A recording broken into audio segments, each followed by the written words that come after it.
Bonjour, Muriel Housset, je suis psychologue pour enfants et adolescents à Margency, dans le Val d'Oise, et donc je vais vous présenter l'accompagnement des parents qui est absolument indispensable. Donc que les choses déjà soient bien claires pour ce type d'enfants, pour les TDAH et les autres d'ailleurs. L'éducation parentale n'est absolument pas responsable de leurs troubles, que ce soit dit.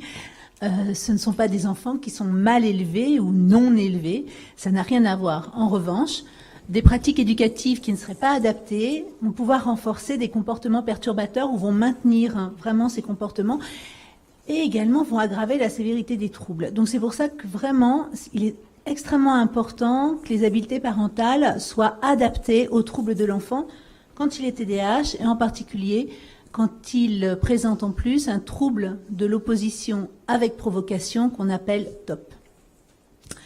Avant toute chose, pour les habiletés parentales, souvent, moi, je propose aux parents de reprendre un petit peu de bon sens, parce que j'ai l'impression que souvent on l'oublie. On est tellement perturbé, c'est tellement compliqué avec ces enfants-là que quelquefois, on oublie vraiment des choses essentielles.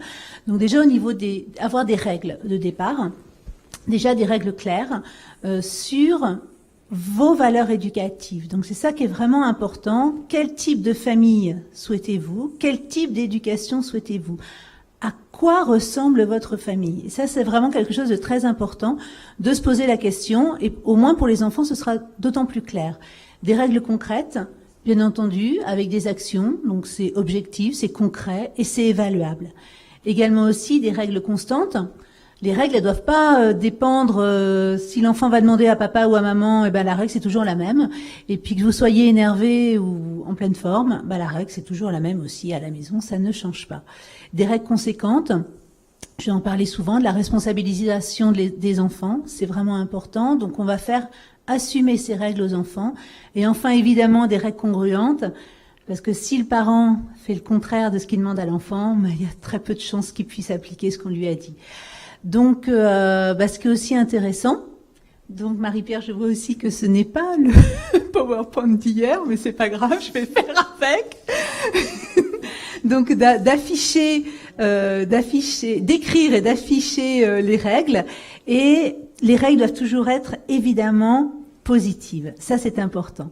Donc sur le volet éducationnel, qui est donc valable pour tous les enfants, mais absolument indispensable pour des enfants qui présentent un TDAH. Évidemment, ceux aussi qui sont à haut potentiel avec TDAH. Donc, les choses qui sont importantes, c'est l'hygiène, le sommeil, l'alimentation, les activités extrascolaires, les écrans et la mise au devoir. Au niveau de l'hygiène, on va passer très rapidement. Un enfant qui se lave pas régulièrement et qui sent un peu, quand tous les copains sont toujours en train de lui dire tu sens pas bon, il arrête pas de gigoter, encore plus. L'époux, c'est la même chose. Si ça dure très longtemps parce qu'il n'y a pas les soins à côté, c'est pareil, il est rejeté par les autres et lui du coup va avoir une agitation motrice d'autant plus importante. Alors au niveau du sommeil, on a perdu beaucoup d'heures de sommeil depuis 30 ans, 1h30, et les TDAH ont souvent des troubles du sommeil. Donc bien entendu, le manque de sommeil aggrave le trouble. Nous-mêmes, quand on est fatigué, on est beaucoup moins attentif et on va bouger pour éviter justement de s'endormir. Donc forcément, ça va aggraver les troubles du comportement et leur attention. Donc il est vraiment important de bien vérifier le sommeil, d'être vraiment rigoureux au niveau du sommeil avec des rythmes réguliers. Et les rythmes réguliers, ça veut dire également le week-end. C'est-à-dire qu'il n'y a pas de week-end, il n'y a pas de vacances pour les cycles du sommeil. Les cycles du sommeil sont toujours les mêmes et si on se couche plus tard, en fait, ils ne se décalent pas, mais ils sautent, sachant que les 2 premiers cycles du sommeil sont ceux de la récupération physique et cérébrale. Donc du coup après, ça a un impact. Les enfants ne récupèrent pas et ça a un impact. Par exemple, s'ils se sont couchés très tard le vendredi ou le samedi soir, ça a un impact à l'école le lundi et le mardi où ils ne seront pas du tout attentifs. Il est très important d'avoir aussi des rituels de coucher sécurisants, contenants. On se couche bien, tranquillement, sans colère, en s'étant réconcilié avec les parents, même si la journée n'avait pas été très bonne. De nombreux enfants ont de réelles peurs du noir qu'il faut prendre au sérieux. Quelquefois, donc en effet, ça nous permet aussi de mettre le doigt sur vraiment des grosses difficultés, mais il est normal que les enfants aient peur du noir à un certain âge. Certains, évidemment. Donc, il faut prendre au sérieux. Quelquefois, ça va très très vite au niveau des consultations. L'autre chose, c'est aussi l'extinction des écrans. 1h30 avant le coucher, parce que sans ça, ça influence le déclenchement de l'hormone de sommeil. Voilà. Une courbe, qui est la courbe de Chalamel. Qui a fait cette courbe qui est intéressante puisque c'est vraiment une courbe avec les grands dormeurs et les petits dormeurs, et on peut voir sur le centile un peu 50 quelle est un petit peu la norme en fonction de l'âge. Vous pourrez le voir plus calmement après en reprenant le déroulé. Au niveau de l'alimentation, donc évidemment il y a beaucoup d'enfants qui ne prennent pas de petit déjeuner, donc ils ne peuvent pas être attentifs en classe s'ils ont le ventre vide, c'est pas possible. Les repas en famille, c'est important, même souvent avec ces enfants-là qui gigotent beaucoup à table, n'empêche que ça doit rester un moment convivial, donc pas devant la télé, avec des repas équilibrés, attention au grignotage, aux sucreries. Et donc de plus en plus d'études parlent en effet également des difficultés des conservateurs et des additifs alimentaires et du sucre rapide également sur le comportement.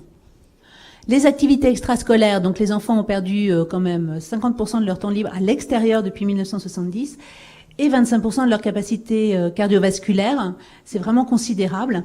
Donc les activités ne sont pas forcément des activités en club, comme certains enfants ont vraiment des agendas de ministres. Non, pas du tout. C'est simplement aller faire un tour à vélo, aller à la piscine en famille. Quelquefois, c'est peut-être beaucoup plus, même sûrement, beaucoup plus intéressant. Et puis, la meilleure des activités, c'est le jeu libre. Imaginer des histoires avec ses Playmobil, construire avec ses Lego, ou aller simplement faire du trampoline ou taper dans la balle. C'est quand même quelque chose de beaucoup plus intéressant. L'enfant doit également choisir son activité et on ne doit pas lui imposer. Ça, c'est très important également.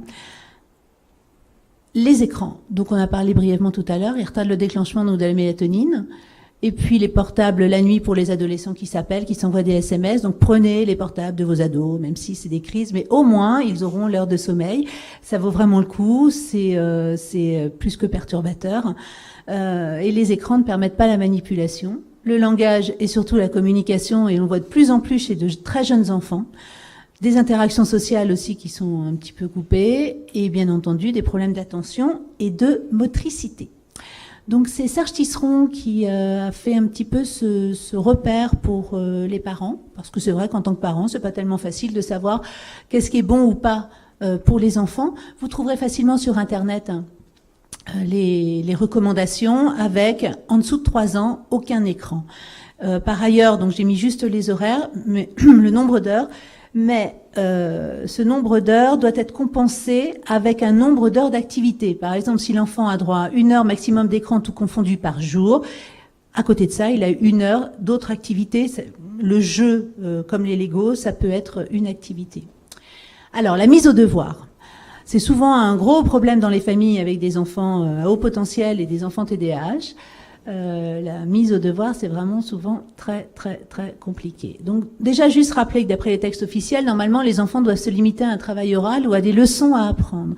Quand je vois des tout petits qui ont 7-8 ans et qui se retrouvent avec 1 heure de travail le soir, c'est complètement fou. Voilà, comme je dis souvent, combien de parents ramènent du travail le soir chez eux et pour travailler à la maison. Alors c'est ce qu'on demande aux enfants tout le temps. Donc faut vraiment que les enseignants limitent ce travail demandé aux enfants.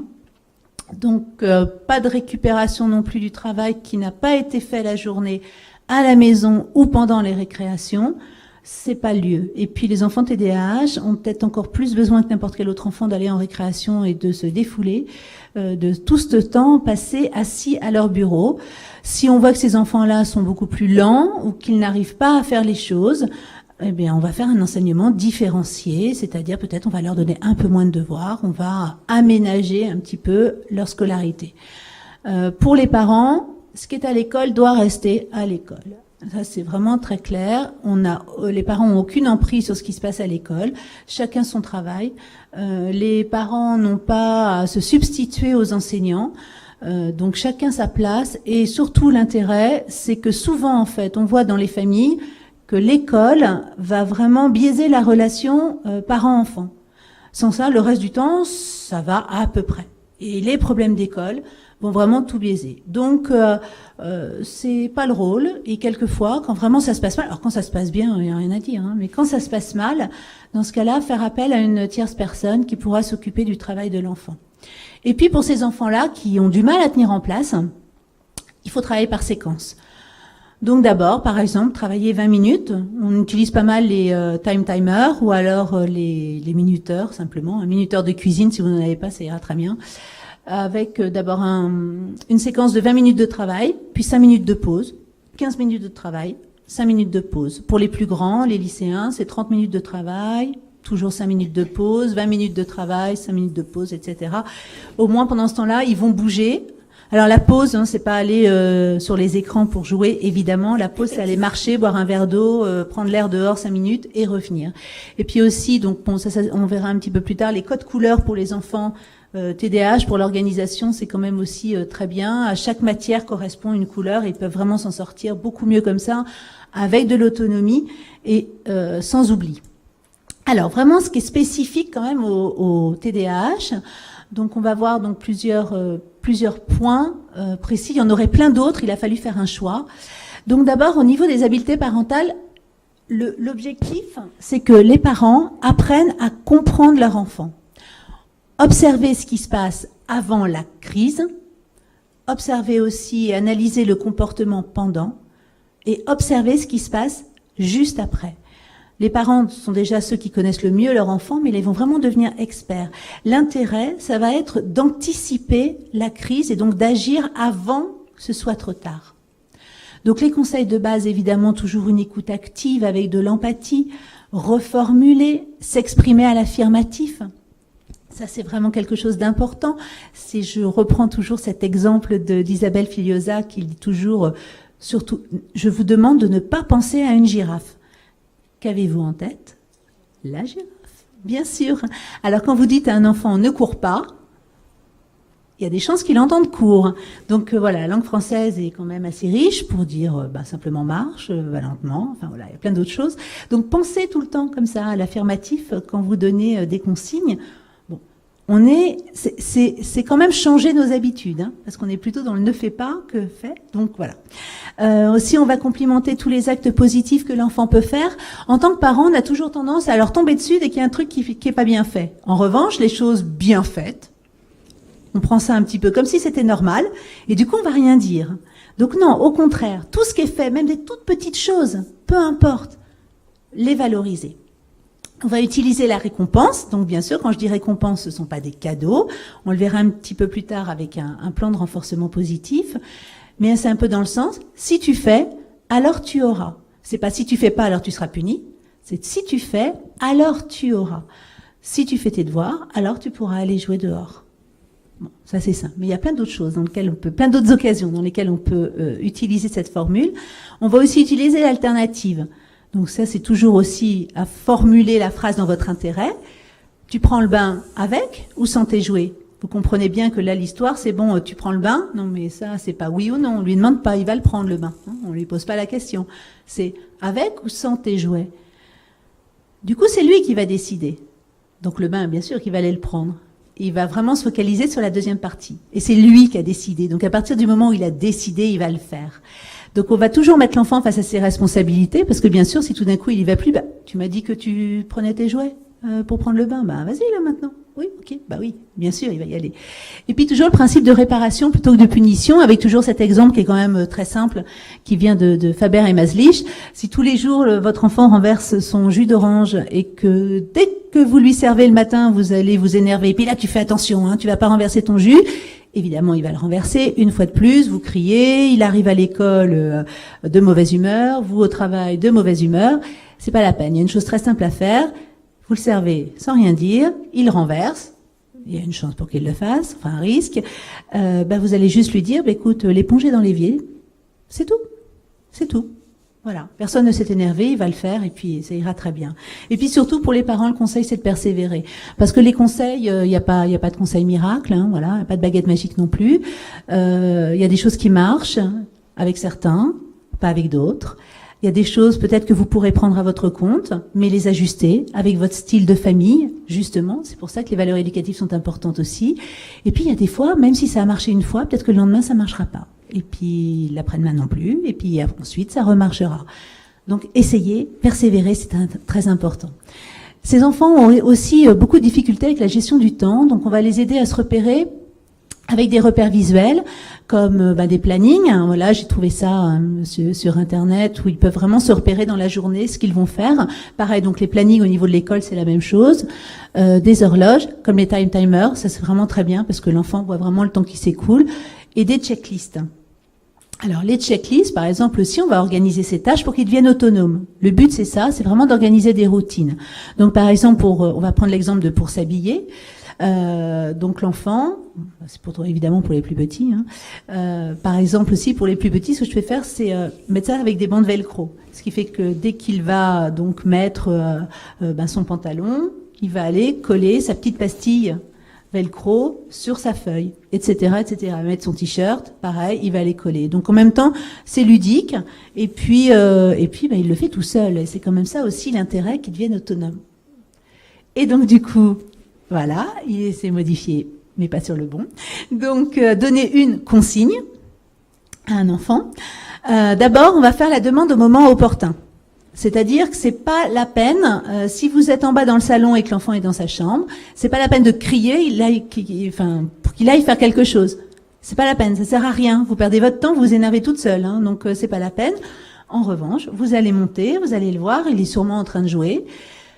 Donc vous allez prononcer son prénom, et s'il le faut, même mettre votre main sur son bras ou sur sa main, et lui demander d'arrêter ce qu'il est en train de faire.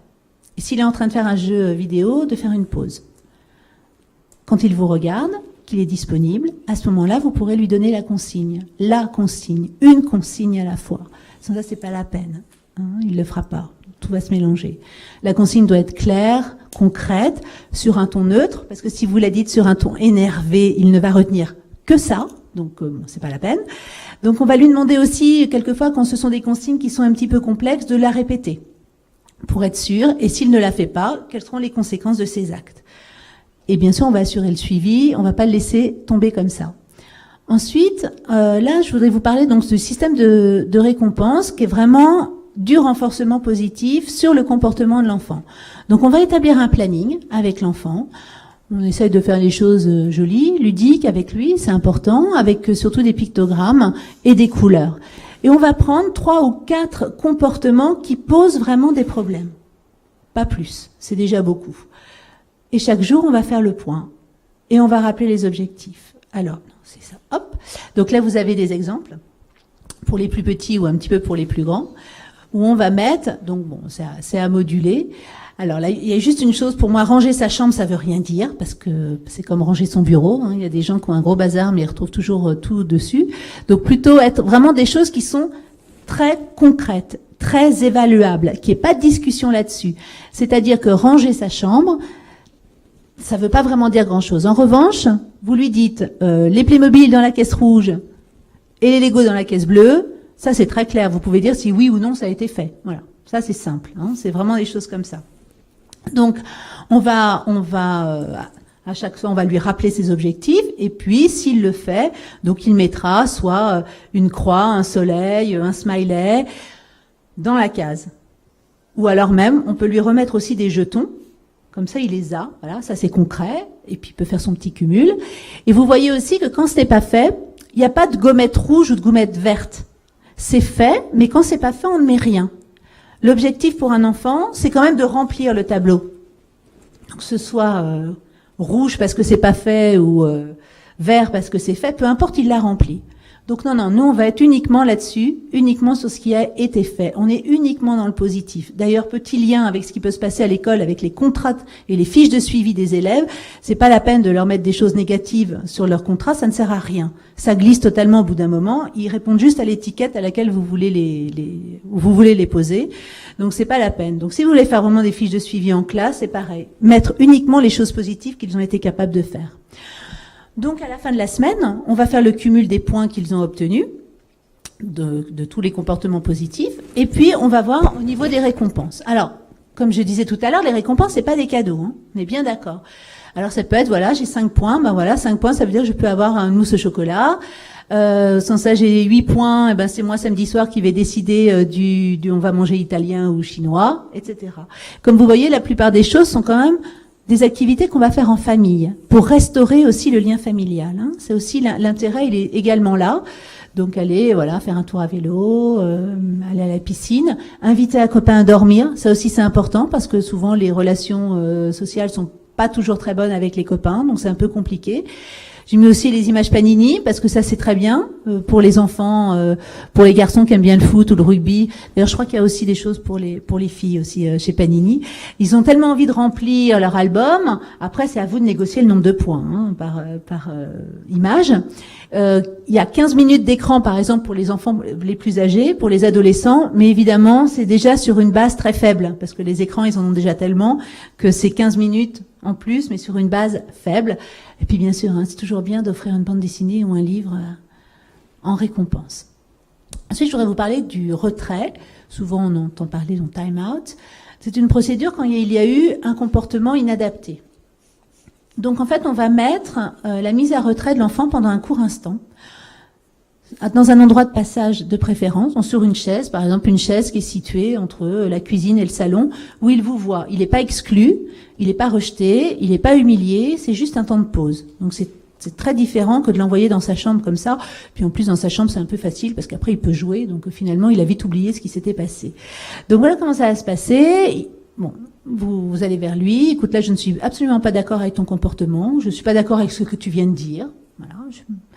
Et je vais te demander de t'asseoir sur cette chaise pour te calmer. Et pour les plus grands, on peut leur dire, et pour de réfléchir à ce qui vient de se passer. C'est pas la peine de dire ça à un enfant de moins de 7 ans, parce qu'il ne veut pas réfléchir à ce qui s'est passé. Hein. Donc, vous allez mettre également un minuteur. Il faut pas que ça dépasse 5 minutes. Et puis vous le dites, puis on en reparlera après. Donc à la fin, vous allez voir votre enfant, et puis vous allez donc quand ça sonne, et vous allez lui dire: est-ce que tu as compris pourquoi je t'ai demandé de t'asseoir? La plupart du temps, vous verrez bien que cet enfant-là n'en est absolument pas conscient. Il ne sait absolument pas pourquoi vous lui avez demandé ça, et c'est sincère. Donc vous lui expliquez, et puis vous lui dites: à chaque fois que tu agiras de la sorte, à chaque fois je te demanderai de t'asseoir sur la chaise. L'intérêt, c'est que vraiment, à chaque fois qu'il commencera ce comportement-là, vous allez l'arrêter. Donc du coup, le comportement petit à petit va s'éteindre. Juste donc, pour terminer ça, la méditation de pleine conscience.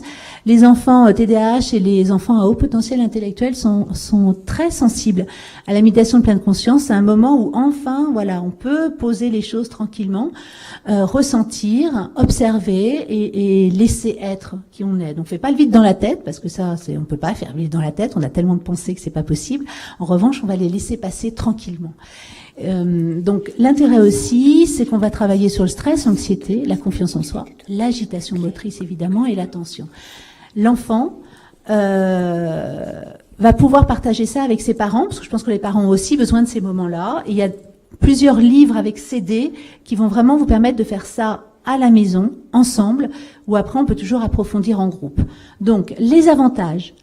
Pour conclure, hein, les avantages des habiletés parentales, on va améliorer l'attention, le comportement, les relations parents-enfants, la responsabilisation de l'enfant, l'amélioration de son autonomie, l'amélioration de l'estime de soi.